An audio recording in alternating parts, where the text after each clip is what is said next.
E-rickshaw চালকৰ পুত্ৰ সাবিৰৰ সফলতা।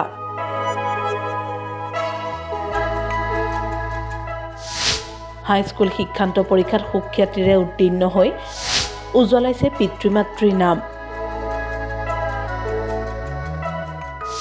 কষ্ট আৰু নিষ্ঠাৰে আজৰি আনিলে সফলতা।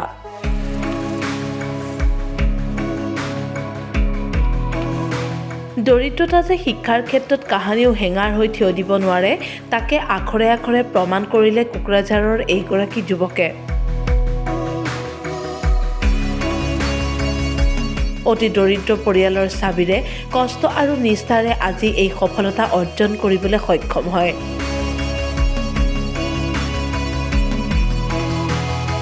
পুৱা 7 বজাতে পিতৃয়ে জীৱিকাৰ সন্ধানত ই-ৰিক্সাখন লৈ ওলাই যায় আৰু সন্ধিয়া 8 বজাতহে ঘৰ সোমায়।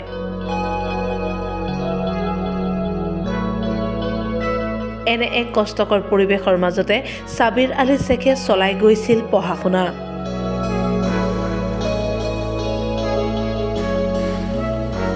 আৰু সদ্যঘোষিত হাইস্কুল শিক্ষান্ত পৰীক্ষাত 6টা বিষয়তে লেটাৰ লৈ ডিষ্টিংশ্যন সহ উত্তীৰ্ণ হ'ল সাবিৰ আলী শ্বেখ। আপোনাৰ ল'ৰাই ঈৰ্ষণীয় সফলতা লাভ কৰিছে। হয়, কেনেদৰে গাইড কৰিছিল? গাইড মানে বিশেষকৈ তেওঁৰ মাকৰ অৰিহণা বেছি আছে, কাৰণ মই দিনটো পৰিশ্ৰম কৰি আহোঁ, ৰাতি সোনকালে টোপনি যাওঁ, আৰু তেওঁৰ মাকে 11টা 12টালৈকে মানে কিবা থাকিছে আৰু কি। আপুনি এগৰাকী ই-ৰিক্সা চালক। হয়, আপুনি ৰাতিপুৱাই কৰ্মৰ সন্ধানত ওলাই যায়? ৰাতিপুৱা 8টা বজাত ওলাই যাওঁ, আকৌ ৰাতি 8টাত ঘূৰি ঘৰত আহে। সোমাওঁ, 8টা 9টাত তেনেকৈ ঘৰত সোমাওঁ। কেতিয়াবা ভাবিছিল নে আপোনাৰ ল'ৰাই এনেধৰণৰ সফলতা লাভ কৰিব? মই আশাবাদী আছিলোঁ যে ভাল ৰিজাল্ট পাম বুলি। ইয়াতকৈ আৰু ভাল হ'ব লাগিছিল, কিন্তু ভবা মতে আমি হোৱা নাই। তথাপিতো যিখিনি পাইছে সেইখিনিত আমি সন্তুষ্ট। ল'ৰাক লৈ আপোনাৰ সপোন কি? আমাৰ সপোন মানে জনসাধাৰণে সেৱা কৰিব বুলি, আৰু এজন সু চিকিৎসক হ'ব বুলি মানে আশাবাদী। ক'ত পঢ়ুৱাব এতিয়া? এতিয়া ছায়েন্সত পঢ়িব বুলি ভাবিছে। কলেজ এতিয়া আজমল চুপাৰফৰ্টি বুলি মানে সিহঁতে এণ্ট্ৰেঞ্চত পাছ কৰিছে। পঢ়া শুনাৰ ক্ষেত্ৰত, ল'ৰাক খৰচ দিয়াৰ ক্ষেত্ৰত আপোনাৰ অসুবিধা নিশ্চয় হ'ব। নিশ্চয় হৈছে, ইমান দিন হৈছে, বহুত কষ্ট হৈছে মোৰ। তো এই ক্ষেত্ৰত আপুনি কিবা কাৰোবাৰ সহায় সহযোগিতা বা কামনা কৰে নেকি? যদি কোনো সদয় ব্যক্তি বা আমাৰ অসম চৰকাৰ আৰু এবং কি আমাৰ BTC চৰকাৰে যদি আমাৰ সহায় হাত বা আগবঢ়ায়, তেতিয়াহ'লে আমি অলপ আগবাঢ়ি যাব পাৰিম, আমাৰ উপকাৰ হ'ব। ভৱিষ্যতে এগৰাকী চিকিৎসক হোৱাৰ আশা মনতে পুহি ৰাখিছে সাবিৰে। তুমি মেট্ৰিকত ঈৰ্ষণীয় সফলতা লাভ কৰিছা। এই সফলতাৰ আঁৰত কোন আছে? এই সফলতাৰ আঁৰত ক'বলৈ গ'লে মোৰ পিতৃ মাতৃ আছিল, লগতে নানাহঁতৰ পৰিয়ালটো আছিল। মামাই সহায় কৰিছিল, বহুত এনকাৰেজ কৰিছিল ভালকৈ পঢ়া শুনা কৰাৰ কাৰণে।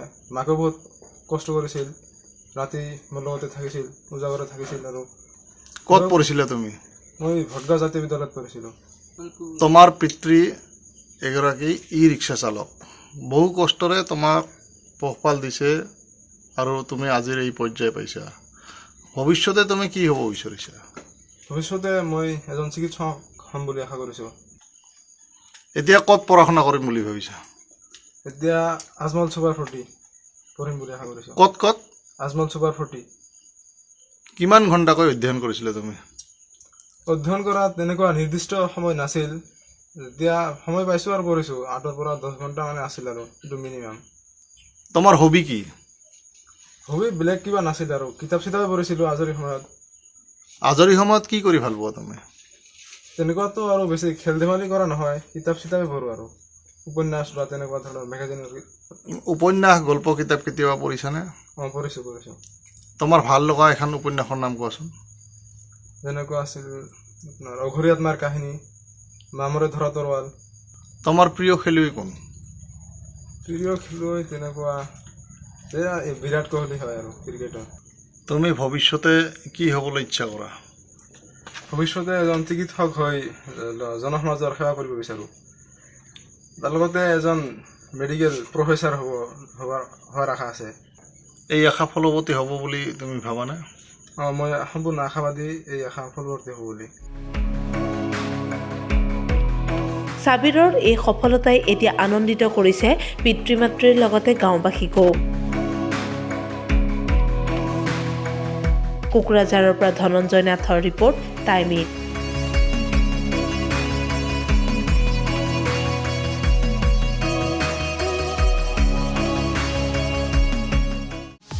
এইবাৰ নিৰ্বাচনত ভোটাৰৰ আশা কি? নেতাৰ পৰা কি আশা কৰিছে জনতাই? কি বিষয়ে আকৃষ্ট কৰিছে ভোটাৰক? চহৰ, নগৰ, গাঁৱে ভূঞে জনতাৰ মনৰ কথা। Star cement, time eight, ground zero', powered by ডেটামেশ্যন।